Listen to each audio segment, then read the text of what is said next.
automated buses or automated vehicles, the first thing we think is, the first thing we need is to define what we understand by automated vehicles, and we've hearing that they are starting to be implemented and be tested worldwide. And we think of a vehicle that it's basically a single unit that has sensors that allow it to move around the city, to move around the freeway with connections with what's in its surrounding, so that it's safe enough that it can move and get to its destination on a timely manner without any major inconvenience. And when we think of connected vehicles, it's a little bit different, because in this case, what we're looking for is of connection between vehicles, and sometimes between vehicles and infrastructure, so that not just they can the collective flow can be safe, but also that collectively they can achieve the highest probably performance as possible. And this is not as new as it seems. When I arrived to my PhD in the University of California, Berkeley in 1998, that's almost 20 years ago, they had already done an experiment in the freeway in which they could run 5 cars at very high speed, very close one another. So this is something that we've been thinking of for a while, and has a lot of potential benefits. On one hand, you can have narrower lanes, so that in the same freeway or in the same path, you can have more vehicles moving along, because you don't take such a wide space for a bus for a car. Also, you can achieve very high speeds at very high density, and therefore there's a promise that eventually the performance of a street or of a freeway can be increased, because the capacity will be higher. But when we think of autonomous buses or connected buses, this is probably what comes to our reality. Like, what are you talking about? How can you think of buses being autonomous, having no driver, and buses being connected, when the reality of most buses worldwide is like the ones we see here, where the buses move within a mixed traffic, a lot of traffic, very chaotic, and therefore hard to think where this could really achieve a very a safe environment for an autonomous bus. But if we think of so the question of this talk, or the motivation, is if it does make sense to think of autonomous and connected buses, to identify some of the benefits that the buses may achieve by getting this technology, and a third question, if it's really possible to achieve it. When we think of public transport, autonomous public transport has been here for decades, and it's based on trains. Our metros, for probably 40 decades, have started to be built without a driver, or sometimes with a driver that the only thing the driver does is to open and close the doors, or most of what it does. And therefore, the issue of having metros without a driver, or public transport without a driver, has already arrived. It's already here. In my city here in Santiago, we're building two new metro lines, and both of them are going to be driverless, so and autonomous. So it's very interesting to see this happening. So we have moved from driverless metros directly into driverless cars, and this innovation seems to be ignoring buses. And I wonder if this is a reasonable path for this technology. And if we consider automation in buses, what I think the first step for buses to be autonomous should not be the buses that are operating in mixed traffic, but instead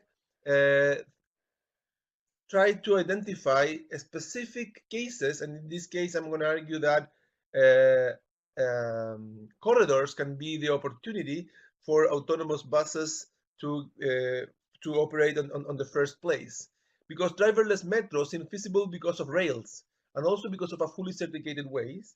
But buses lack rails. But as I was saying, buses are increasingly being built in segregated corridors, which in some way it's a first step, or it's a great step towards getting closer to what metro achieves, and that's the main promise of bus rapid transit. If we could achieve in the surface something similar to the level of service provided by buses, and the main point here is by operating segregated corridors, you can achieve some of the segregated environment that railways provide for trains. So if you think of the conflicts with other vehicles and pedestrians for a bus in a corridor, those are much easier to predict than for a car moving in regular traffic.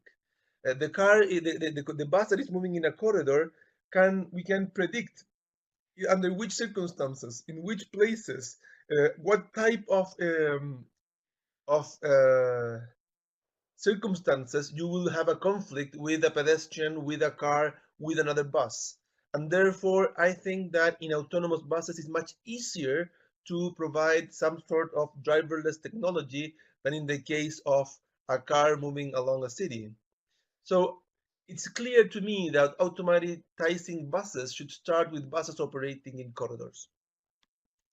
And then the number of buses operating in corridors is increasing.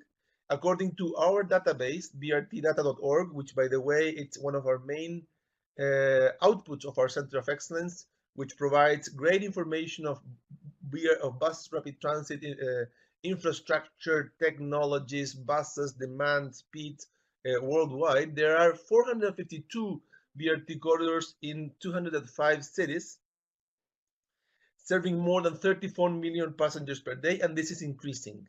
So therefore, here we have an opportunity to start thinking of this corridor, of this demand, to provide autonomous buses. The benefits, therefore, of providing such an technology would be quite huge.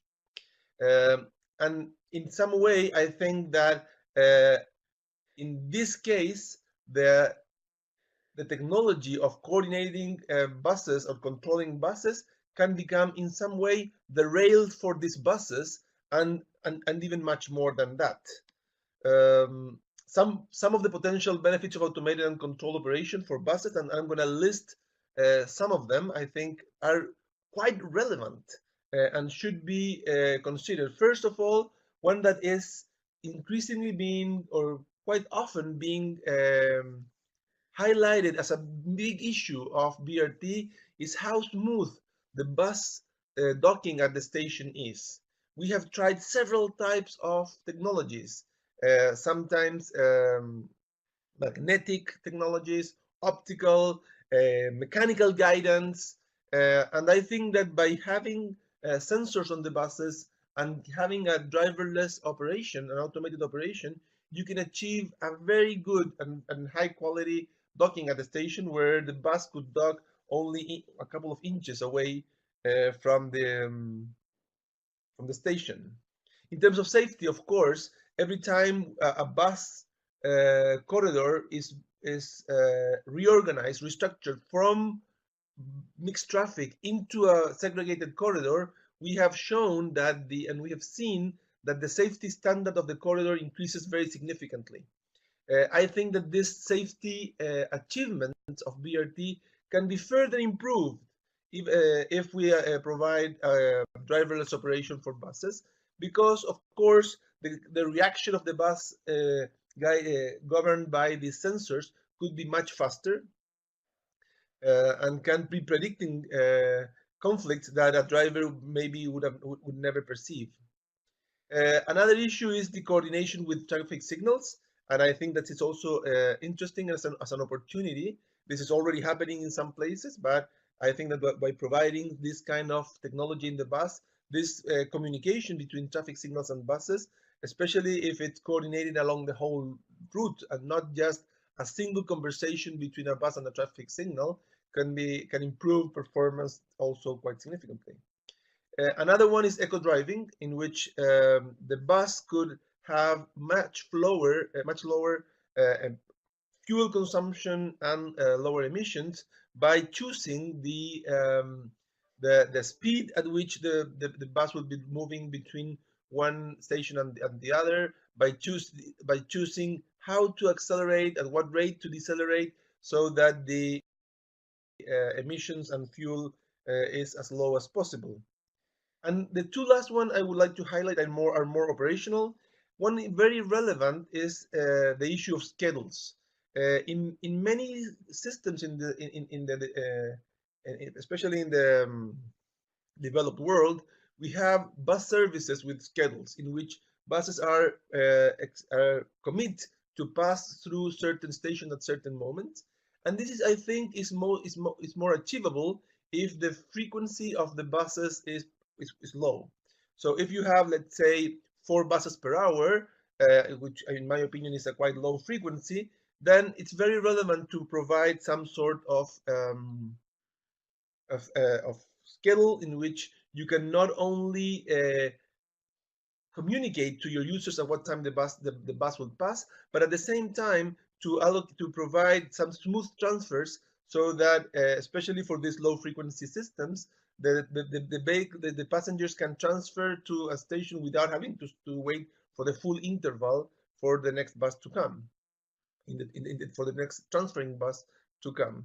And in the case of high frequency services, we are used in the developing world to not use schedules. However, we have in the system, even though we have no schedules, some periods of the day where having some schedule would make a lot of sense.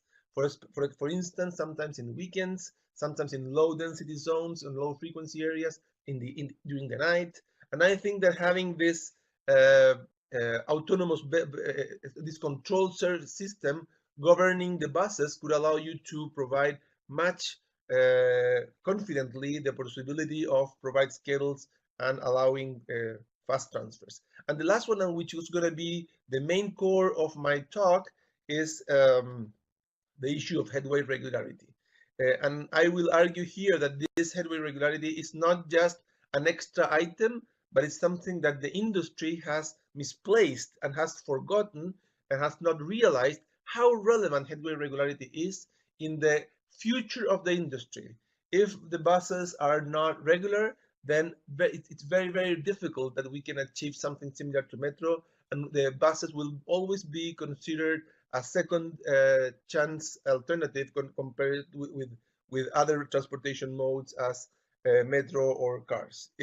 However, if the buses can achieve and can provide a regular service, they can really be considered a key player in urban mobility for the future.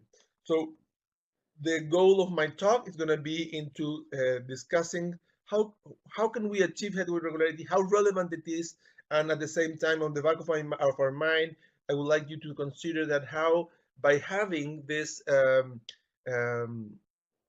connected system of buses, we can achieve this regularity. So to enter into the regularity world, I would like to start by thinking of what do people seek when traveling in public transport. And I like to think that the people are most of the time looking for fast service, for low weights, for a comfortable trip, and for a reliable trip. And these are probably attributes that you would associate with metro. If you think of a fast trip, what do you need to do to achieve these attributes? Well, you need to decrease the travel time. The service has to have a lower travel time. For low weights, you need to think of increasing your frequency. For a comfortable trip, you need to think of increasing your transport capacity. For a reliable trip, you need to be thinking of decreasing probably travel time variability. So these are the actions you would like to have. And then if you think of what to do to decrease travel time, you have only one choice. To decrease travel time, the only thing you can do is to increase the speed.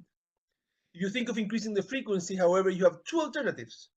You can either increase the fleet and have more vehicles per hour, or increase the speed, because with the same fleet, if you have a lower cycle time, you will have a high frequency. So you have two alternatives. For a comfortable trip, to increase transport capacity, you have three alternatives. You can increase the fleet So you have more buses, increase the vehicle size or increase the speed. Because if you increase the frequency, you will be increasing at the same time the capacity, the transport capacity of your system. And for reliability, what you need to have is regular headways, mostly. Therefore, if you think this way, it is no surprise that the industry have put all its effort in increasing the speed, because by increasing the speed, you allow a fast, a low weight, and a comfortable trip. And reliability has been left as a second element of your performance. Well, if we have some spare time, maybe we can focus on regular headways. And it has been mostly, I think, considered not really. We have not paid attention to this issue. And in my talk today, what I would like to claim is that we need not just to increase the speed, but also have regular headways. The bus rapid transit has been focusing mostly in the word rapid, increased speed. And I think we should be focusing in reliability as well. I'm going to be claiming today that the BRT needs urgently to be rebranded as BRRT, Bus Rapid and Reliable Transit. And that's the only way we can really achieve metro-like service. And I'm going to be arguing on these ideas. I hope I keep you interested in the talk. So the first question for those of you that may be new in this topic is why keeping reliability, why keeping headways as regular as possible is that difficult? Why if you want to provide a 12 vehicles per hour service, why not just dispatching one bus every 5 minutes and just that's it? And the issue is that keeping your buses in regular operation with regular intervals, it's a very unstable equilibrium. You move a little bit one of them, and all your equilibrium is lost, as I will show you. In some way, the vehicles act like magnets, in which they are attracted by the other buses, and that's the physics of the problem we are addressing. And to understand this, imagine a bus that is 5 minutes ahead of the bus that is following, and 5 minutes behind of the bus that is ahead, and all of a sudden this bus will stop on a red light that the bus ahead and the bus behind will not get. They will go get a green one. In this case, this bus, instead of going 5 and 5 minutes ahead and behind, now it's gonna maybe be 6 and 4.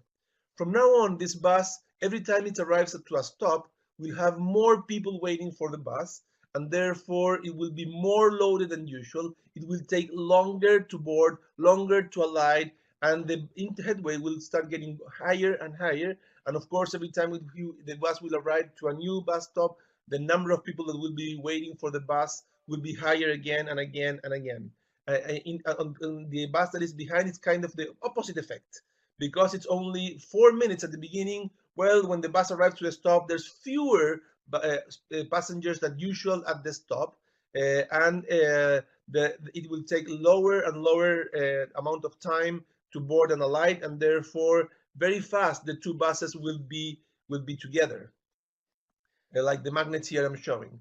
So this is an issue. This is a very important element to understand when we're dealing with public transport operation. This also happens to metros, that any perturbation and the equilibrium is lost all around the world. And this is something that happens everywhere. Here we have a collection of pictures of London, of Beijing, buses of the same line, of Santiago de Chile, where you have buses of the same service arriving together, even though they were expected to be operating at a regular headway. And one question you could say, well, what's the big deal? And I'm going to argue that this is a very, very, very big deal for many reasons. So today, according to in this issue of regularity, I will be addressing 3 questions. Why do bus bunching happen? Second, what are the impacts? Third, does it have a solution? And the first one is why does bus bunching happen? According to the example I mentioned before of the traffic signal, the issue here is that any perturbation and this regularity is lost. And there are 2 main reasons, I think, or 2 main sources. One is the dispatching strategy, that even though a service should provide a service of one bus every 5 minutes, very often they are even not dispatched that way. So in this case, for instance, it's a service that we have of Santiago de Chile. This is a time-space diagram, and you can see here at the bottom, highlighted in green, how at the first station, the position 0, you have services that are being dispatched not regularly and not even close to being regular. And this happens because very often the operators don't pay attention. They don't have the incentives to do this, and they put the person in charge of dispatching the buses, probably the one that the new person coming to the company, the one that has the lowest salary, will be doing this job, where I think it's a key job to dispatch as regularly as possible. And you can see downstream along the route how this poor regularity gets even worse, because as I said before, the intervals get increasing, and the bus tend to bunch. And where in a service where you were expected to perceive 3-minute headways, you end up with sometimes 20-minute headways, which is really damaging for the service. The second issue I have, the second source of these perturbations is in the speed variability of the buses. Not all the buses have the same variability, and this speed variability comes in the travel time or the dwell time. In the travel time, when a bus leaves a stop and moves to the next stop, what it will find is sometimes not all the buses will find the same congestion. So therefore, some of them will take longer, some of them will take the trip will be faster. Some of them will face traffic lights, and some of others will have in a green. Some will get a red, and therefore the travel time across the several buses between the 2 consecutive bus stops will not be the same. And also, of course, driver heterogeneity. Some drivers are faster, are more aggressive, and therefore it's clear that the travel time between one stop and the next one will not always be the same along all buses. And when they reach a station, you have a very similar situation in which the bus arrives, and not the passenger arrivals at each stop are different. Some of them will have the arrival, even though it may be a Poisson process or whatever process you want, it's still stochastic, and the number of passengers that we will be waiting is also a function of how it's proportional to how long the headway with the previous bus was. And if this has variability, of course, the number of passengers waiting there will change. There's also the issue of capacity of buses and stops, that if a bus arrives with very spare capacity, it will take much longer to board the people and the users. And therefore, it's very clear to see that the bus speed along the route is far from being a constant value. So this causes a lot of perturbations. And the question now, the second question is here, why is this important? What are the impacts? And the impacts are very severe, as I will show, affecting users and operators. Let's think first of users. And here I would like to comment on to base my explanation on this example. I hope you will enjoy it. And I would like you to pay attention to the example, because I will use it later on another part of the talk that I think you'll enjoy. So imagine you have a service that has to go through a bus stop. This is the first stop, and you will be providing a service that pass every 5 minutes. And we will assume that at this stop, you have 10 passengers per minute arriving. So every time a bus goes by, you have 50 people in each of these buses. And therefore, if we assume that the capacity of this bus is 80 people, when you have a great trip, you have 50 people in each bus, you've planned a fantastic service. However, if instead of dispatching every 5 minutes, you have buses coming every 2 and 8, 2 and 8, 2 and 8, then, well, people may come at 10 passengers per minute, but the first bus will leave with only 20 people, and the second one will depart with 80, 20, 80, 20, 80. And therefore, the green bus leaving after 2 minutes will have 20 passengers very happy on an 80-passenger bus, but the 80 passengers that will be in the red bus will be quite annoyed, because they will have a full bus where the comfort will be really bad. And not only that, notice that the 80 passengers will have waited much longer than what was expected at the beginning, and that's a much higher group than the small group that was lucky enough to wait very little for the 2-minute interval they enjoyed.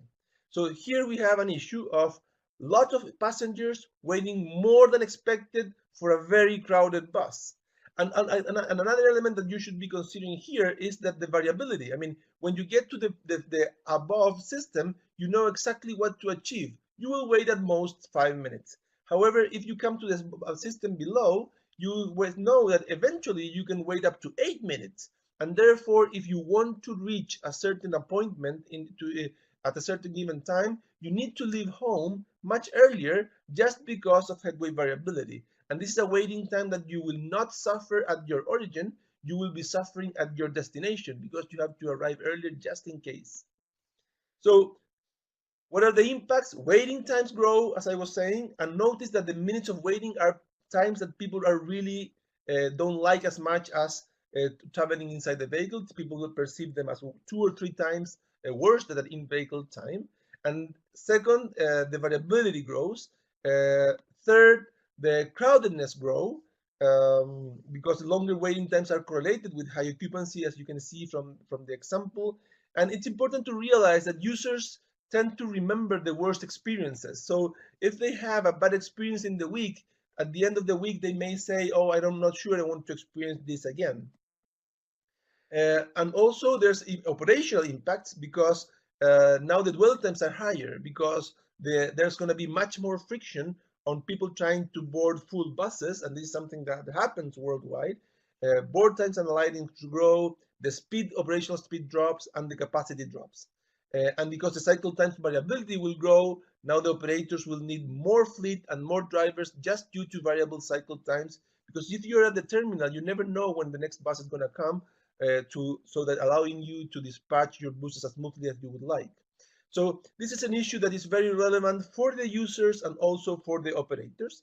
And furthermore, I would like to go into another area which I don't think we have realized as much, which is the issue of user satisfaction. And let me try to discuss with you how a passenger will rate the quality of the trip that there's experience inside the vehicle.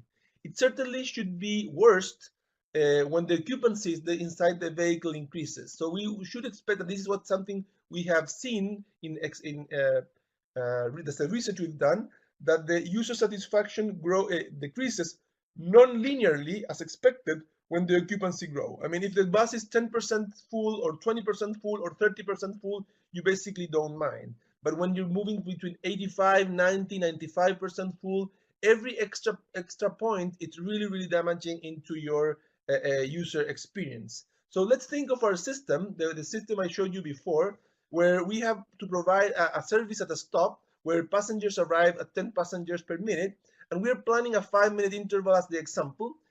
In this case, each bus will arrive empty and should board 50 passengers and then depart. And if the bus capacity is 80 passengers, then we get, let's say, in this case, 63% occupancy. And let's imagine that according to our well-calibrated curve, this means that people will be satisfied at the 80% level. And we're quite proud, and we go to the transit agency director and we say, this is what we will be planning. We'll have a great service, 63% occupancy, and we will have a superb satisfaction of our users. Now, let's imagine now that instead, however, our super planned system, instead of being operated every 5 minutes, we still have the 12 buses per hour. Notice we're offering the same capacity, the same fleet, everything, but instead we'll have buses going every 2 minutes and 8 minutes, as an example I was showing. In this case, the bus leaving after 2 minutes will have only 20 passengers, and that's a 25% occupancy, while the other one leaving after 8 minutes will be completely full, right? So for the 25% capacity, we'll have a 90% satisfaction. This will be the happy riders we'll have, and we have after the 8 minutes, we'll have full buses that will have only 10% user satisfaction. And you can see that we have few guys that are very happy and a lot of the passengers that are pretty upset. Now, if we think and we average the level of satisfaction that we will be achieving, the level of occupancy will still be 63%. But then what will be the level of satisfaction if we average the two buses? When in this case, we'll have an average of 20 plus 80 divided by 2, we will have a 90 plus 10 divided by 2, we have 50% satisfaction. That would be the average. However, this is not even as good as we would like, because the situation is much worse, because really in the red bus here you see on the right, we have much more people than in the green bus you have in the left.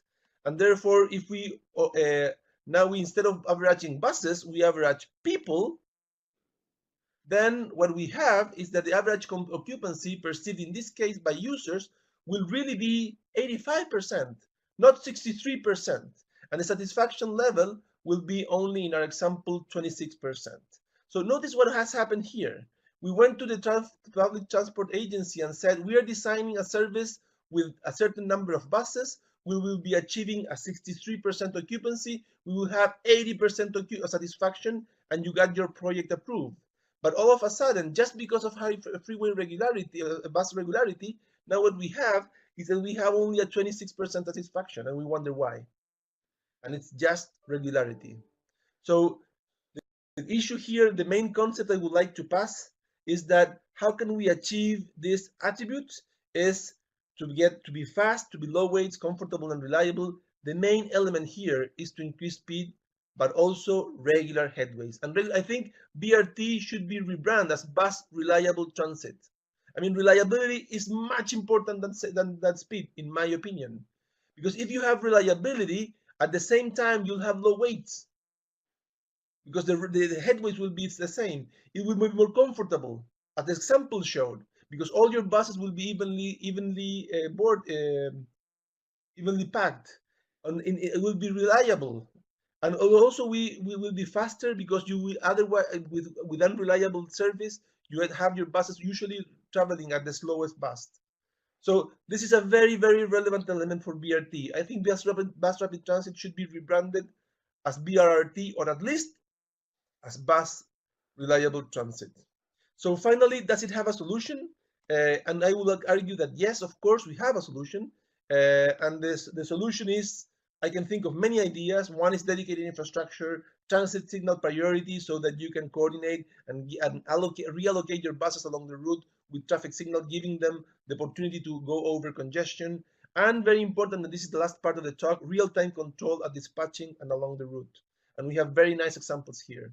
So dedicated infrastructure, we've seen, as I said before, corridors worldwide, I think, and we've shown that when buses operate on corridors, they are much more reliable than out of them. In terms of traffic signal priority, we've seen this kind of interventions in which the bus can overpass the queue and have traffic signal priority, so that it can not only have a higher speed, but at the same time be less its flow has less variability, because it can overpass congestion. And the last one, which I would like to comment, which is something that we've done here at the Center of Excellence, what we've done is to implement some active control, not just know where the buses are and have something looking at a screen and calling the driver, but which is that's usually way too late. If you have that kind of system control where it's based on people that are looking to screens and calling the driver, this is like similar to trying to separate the magnets when they have already collapsed. If the force you have to apply to two magnets to pull them apart is way too high in comparison what you need to apply where the magnets are starting to approach one another. That's what we would like. What we would like is to intervene the system, intervene the buses, not when they have already bunched with the bus ahead or behind, but when they are starting to get away from the position we would like. So these devices you see here, we have put them inside the buses in front of the drivers to tell them when they are running okay, when they should be holding their bus, when, if possible, they should go faster, or when they should try to slow down a little bit. And this has done some. And this technology is based on this simulation we developed, or this optimization process we developed with one of my colleagues here called Felipe Delgado and Ricardo Giesen, in which what we did was to, unfortunately here, the simulation doesn't go. I'm very sorry. I will have to skip the simulation. But what we do here is that when the buses are going along the along the corridor, every time a bus arrives to a stop, what we do is to optimize or solve an optimization problem in which we decide if the bus should be hauled or should not be hauled, and if it should be hauled, for how long. And what we do here is that we can achieve a much better performance of a system, providing the kind of service you would like in terms of regularity, in terms of how reliable the crowdedness or the crowdedness of the bus will be at each of the stops. So if you don't know, if you do nothing, what you will have is a very unreliable system and bunch system. However, we have developed this great tool, which is at the bottom. Unfortunately, the simulation cannot be uploaded here in the system. We can achieve a much smoother operation. And this is the pictures of the bus driver here with the screen on front, where it will it's telling the driver at every moment along the route when it should go faster or slower. And this information is based not only on where the bus is, but also where all the other buses are. The typical tools we have in the world are based on a schedule that you have developed the day before. And I think this is a very bad idea. You should not control your buses based on the schedule. You should control your buses on where the buses actually are. And what we've seen in Santiago is that when you do the opposite and try to control moving your buses towards a schedule, at the end, the bus drivers understand that the system is not worth it at all and ignore it all the way. Quite the opposite in this case, if you can give them the instructions that are coherent with the information on where the bus ahead and the bus behind is, when both of them are, the driver will understand the logic of why you're asking him or her to speed up or slow down. And on the left, you can see here the tool we've developed, where the circles in red are buses that are being told at this moment that they should be operating a little bit slower, and the buses that have a green circle around are buses where you're telling the buses that they should go a little bit faster. It's very interesting, and it works quite well. This is the kind of the fines of the company that is using it in Santiago from week 1 to week 17. How the fines, because of unreliability or irregularity of headways, are going down. So we're having good results, and we've been implementing this in many in several other cities as well. In the case of Bogota, we did an experiment that was very attractive. In this case, we did something very manual. We were seeing the instructions that we were receiving from the computer, from the optimization process, the solver, and we were sending information by phone to the drivers. And notice how this is the cycle time of the service along the day. For the red dots, which are the day we really use the system, how the variability of the cycle time is so much lower, and the cycle time never reach levels that are too high. So the idea of controlling the buses in advance, an active control, can reduce the average cycle time and can reduce very drastically its variability. So we've now implementing this in some other places. This is Route 5 in Malmo BRT. This is the streetcar in Cincinnati, where we are now implementing the system, and we are very optimistic and that the system can start to provide good results not only in Santiago but also in some cities abroad. Final comments. There's the issue that we've been discussing lately about BRT, if we should have open BRTs or closed BRTs. The open BRT is a system in which the buses can enter and leave the corridor at any point, providing a much direct service for users, while the closed BRT is more like a metro, where buses never leave the corridor.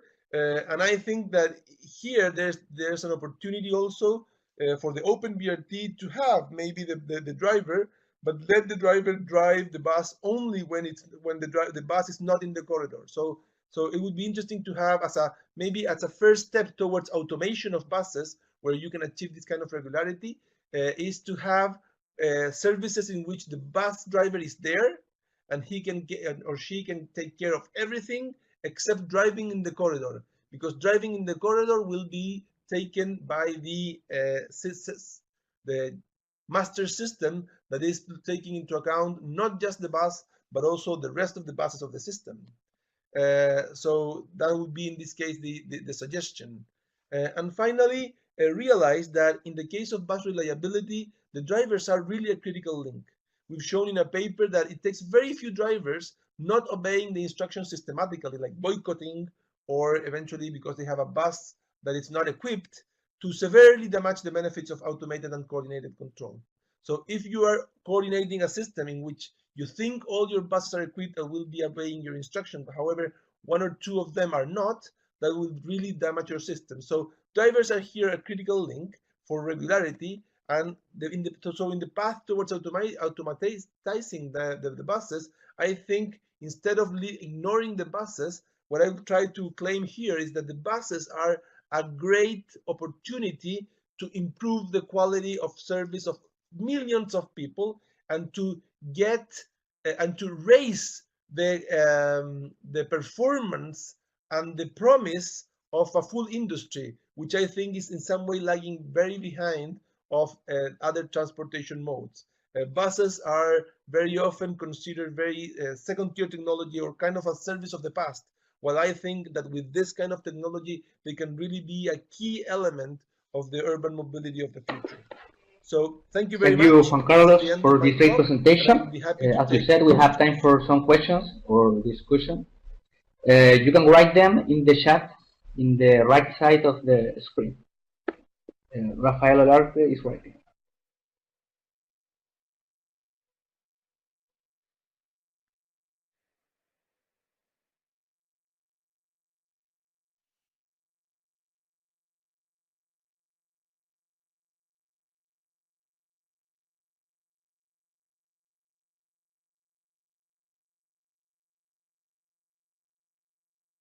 Okay, Rafael asked me if I can define the cycle time, and I'll go back to the slide here. So in this case, what we did was to go to Bogota and test and take a couple of services. This was a service that is part of the a service that go into corridors, but also into the local streets. So I think they call them dual, but I don't remember the name. The cycle time here is the time taken by the bus to take the whole cycle until it reaches the same point again. So that would be cycle time, the time taken by a bus to go from one point, the whole cycle, and back. So, and here in this case, each diamond or each square would be one particular bus. And as you can see, on the days where we were not using the system, which are the blue dots, the blue squares, you have that on certain hours the cycle time was considerably higher than the average, and that the variability was much clear than in the case of the day when we use the system. I hope it's clear the answer, Rafael.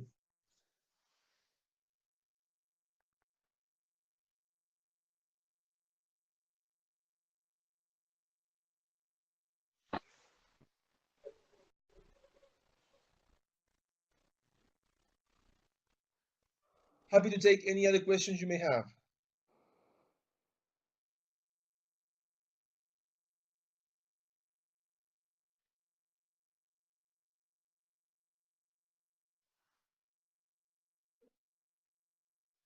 Jorge. Thank you, Juan Carlos. Okay, well, I'm glad you liked it.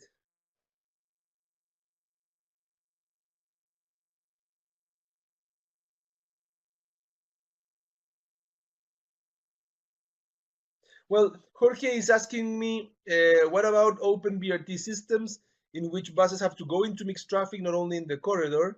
He thinks that the unforeseen hazards increases given the fact that the bus would have to enter mixed traffic. How would you solve the issue of intersections where they need to stop for a red light and the other cars at the intersection, as the intersection doesn't stop?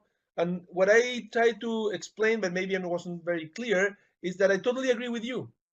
I think that for an open BRT, what I would do is to have the autonomous bus. However, the bus driver will have to take control of the bus to every time the bus is out of the corridor. So I imagine a system in which the bus starts driving in mixed traffic, and when it gets into the corridor, then the control systems take control of the bus, and the bus driver relaxes and gets a great trip. Maybe he can be communicating with the passengers, whatever, until the last station when the bus departs from the corridor, and then the bus driver will take control again from the bus and enter into mixed traffic where we have not solved the problems you mentioned, which I think are very relevant. So my main point here is we should have autonomous buses during the time lapse of their cycles in which they're operating inside the corridors. And that would be a huge impact and a huge progress towards a much reliable service, even though not as perfect as we would like, because there will be a part of the service that would not be as reliable. Ngani Ndimbie, when does the Cincinnati pilot start? This is something we are expecting to start pretty soon. We have a couple of technical issues, but I think that should be in the next month. That will be we're planning to attend public transport fair in the US in October, and by then the Cincinnati should be already operating and showing some results.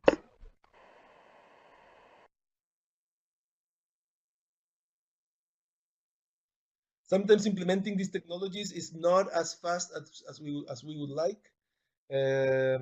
We've seen that in the computer, our buses, in our simulation in the computer, our buses are much more obedient and the process is much faster and simple to implement than in reality.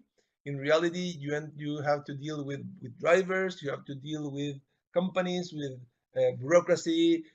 So it's not as fast as we would like. We're a research center trying to build a bridge between our research and the real problems, and that takes a while, not only in terms of the time, but also in the learning process for us. But it has been a great experience. Another city where we have this is in Punta Arenas in the south of Chile, the southernmost city, where we have implemented our system, but not only on the dispatching side, not the active control for the bus drivers along the route. And we're happy to consider collaboration with new cities anywhere.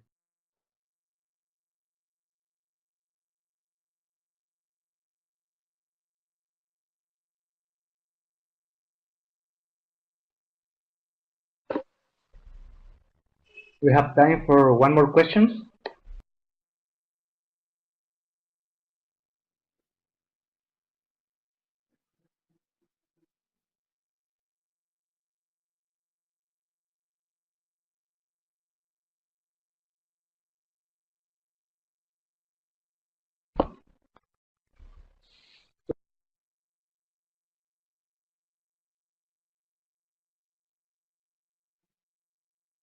So Juan Pablo, do you think it will be possible to find the political willingness from the authorities to implement the system widely in the near future?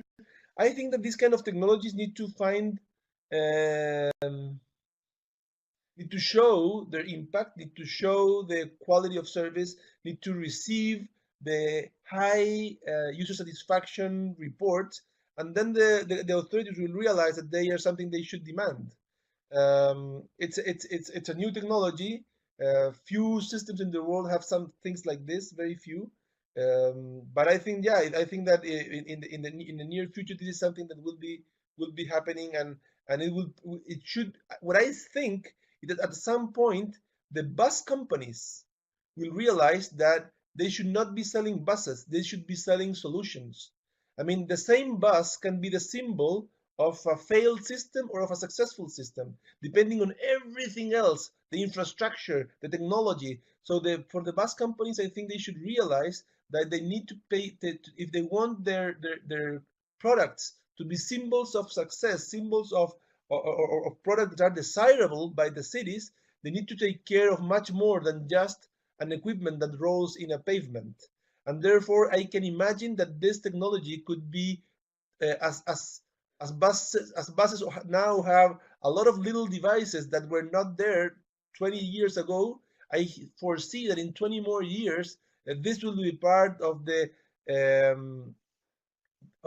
basic bus that you will be selling to operate in a corridor, where it has to have a control system like this one. You would never sell a metro line or metros for a line without a control system. I think that in buses we should go in the same direction. Rafael says he missed one point. Could explain briefly the system in Cincinnati and Punta Arenas? Well, what we've done, Rafa, is to look at this our technology and try to put them in. Oh, no, sorry, no, not autonomous vehicles at all. We have no capacity of dealing with autonomous vehicles. Or to implementing. What we're trying to do is to provide the technology, so the autonomous technology for buses to be connected, so that drivers need to obey the instructions they receive. And that's what we're doing in Santiago, and it's working reasonably well. In Punta Arenas, we started a similar project, but only at the dispatching point. And in Cincinnati, something that will be happening during the next month. That's what we expect. But it's based on information that the drivers are receiving through these tablets we put in front of them, to indicate them when to speed up or slow down.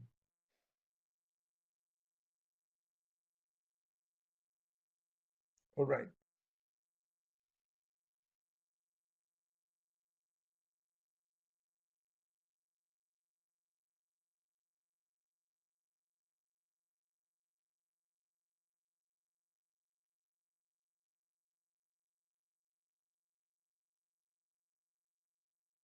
Vicente liked the presentation, but I would like to know what is the view of bus companies in Chile when it comes to adopting new technologies in BRT.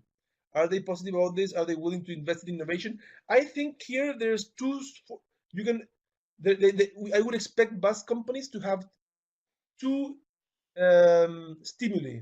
One should be an internal stimuli, an internal force, making them realize that if buses don't go through this path, they will be considered more and more a second quality service in the city, and therefore the voices to replace them by something better should be stronger, and they would be facing a dark future.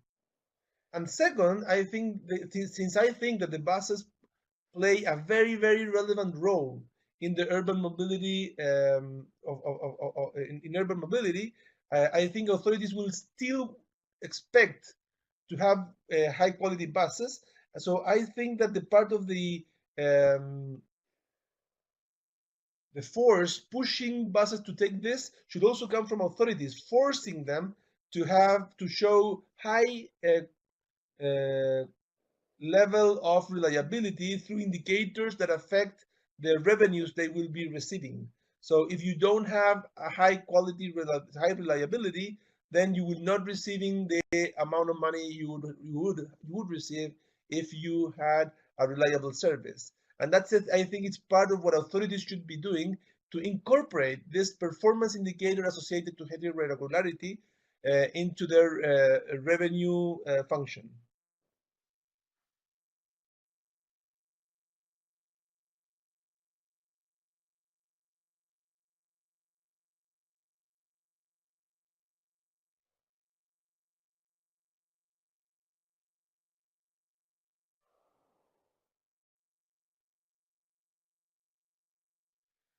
All right, well, it's already 9:02.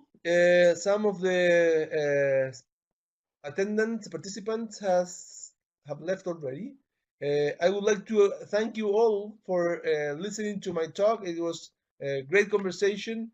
I hope you enjoyed it, and keep in touch of the work we're doing at the center. We will be delivering more of these webinars in the future, and I hope you enjoy them. And Also, I would like to ask you, each of you, to help us spread the word. So when you receive our webinar, invite others to also participate in your institution or in the friends goodbye, everyone. in other parts. Thank you very much. Goodbye.